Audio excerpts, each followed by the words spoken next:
नमस्कार मित्रों, मैं बाबू राकेश सिंह कमलेश्वरी उपन्यास का लेखक एवं महात्मा गांधी स्मारक इंटर कॉलेज अध्यापक हिंदी आप सबके समक्ष लेकर आया हूँ नेट में निर्धारित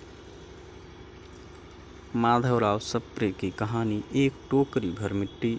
मित्रों, एक टोकरी भर मिट्टी का प्रकाशन छत्तीसगढ़ मित्र पत्र में हुआ था। एक टोकरी भर मिट्टी। लेखक हैं माधवराव सप्रे।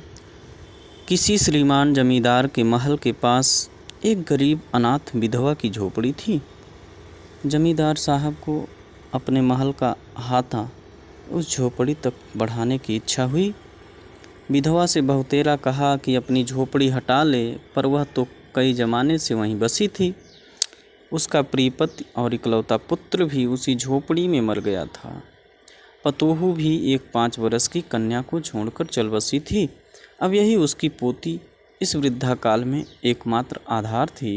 जब उसे अपनी मूल स्थिति की याद आ जाती तो मारे दुख के फूट फूट कर रोने लगती थी।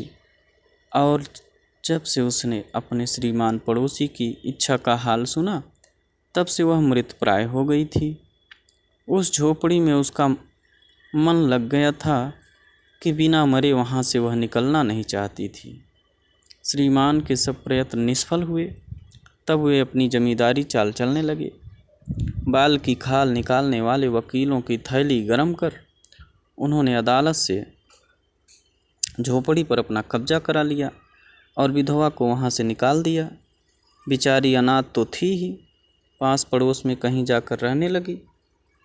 एक दिन श्रीमान उस झोपड़ी के आसपास टहल रहे थे और लोगों को काम बतला रहे थे कि वह विधवा हाथ में एक टोकरी लेकर वहां पहुंची। श्रीमान ने उसको देखते ही अपने नौकरों से कहा कि उसे यहाँ से हटा दो, पर वह गिड़गिड़ा कर बोली, महाराज, अब तो यह झोपड़ी तुम्हारी ही हो गई है, मैं उसे लेने नहीं आई हूँ। महाराज क्षमा करें, तो एक विनती है। जमींदार साहब के सिर हिलाने पर उसने कहा, जब से यह झोपड़ी छूटी है तब से मेरी पोती ने खाना पीना छोड़ दिया है। मैंने बहुत कुछ समझाया, पर वह एक नहीं मानती। यही कहा करती है कि अपने घर चल, वहीं रोटी खाऊंगी। अब मैंने यह सोचा कि झोपड़ी में से एक टोकरी भर मिट्टी लेकर उसी का चूल्हा बनाकर रोटी पकाऊंगी। इससे भरोसा है कि वह रोटी खाने लगेगी। महाराज, कृपा करके आज्ञा दीजिए तो इस टोकरी में मिट्टी ले आऊं। श्रीमान ने आज्ञा दे दी। विधवा झोपड़ी के भीतर गई। वहां जाते ही उसे पुरानी बातों का स्मरण हुआ और उसकी आंखों से आंसू की धारा बहने लगी। अपने आंतरिक दुख को किसी तरह संभाल कर उसने अपनी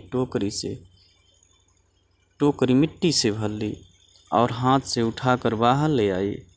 फिर हाथ जोड़कर श्रीमान से प्रार्थना करने लगी, महाराज, कृपा करके इस टोकरी को जरा हाथ लगाइए, जिससे कि मैं उसे अपने सिर पर धर लूँ।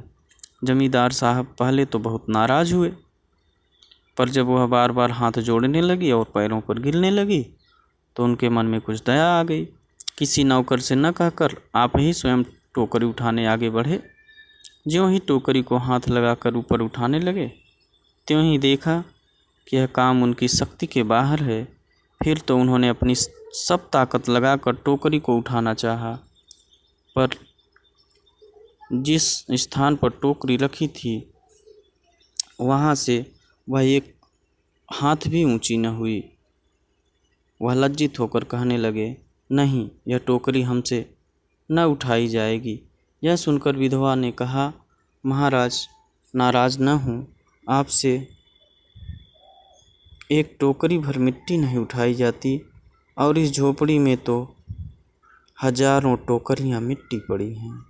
उसका भार आप जन्म भर कैसे उठाएंगे? क्या उठा सकेंगे? आप ही इस बात पर विचार कीजिए। जमींदार साहब धन मद से गर्वित हो अपना कर्तव्य भूल गए थे, पर विधवा के उपयुक्त वचन सुनते ही उनकी आंखें खुल गईं। कृतकर्म का पश्चाताप कर उन्होंने विधवा से क्षमा मांगी और उसकी झोपड़ी वापस दे दी। बस मित्रों, इतनी सी थी कहानी।